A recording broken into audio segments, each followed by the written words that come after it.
सानिया 9 मई के मुकदमात में बानी PTI और शाह महमूद कुरैशी के खिलाफ फर्द जुर्म करने के लिए 6 फरवरी की तारीख मुकर्रर कर दी गई है।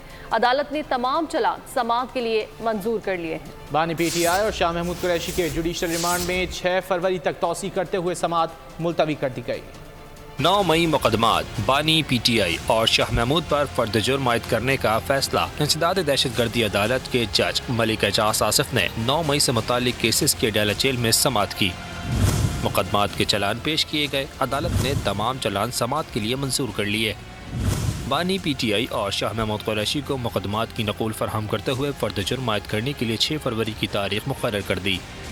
अदालत ने बानी तहरीक इंसाफ और शाह महमूद कुरैशी के जुडिशल रिमांड में 6 फरवरी तक तौसी करते हुए समाअत मुलतवी कर दी। बानी PTI के खिलाफ 9 मई वाक़यात से मुताल्लिक 12 और शाह महमूद कुरैशी के खिलाफ 6 मुकदमात दर्ज हैं। सब्सक्राइब करें और बेल दबाएं ताकि कोई खबर रह न जाए।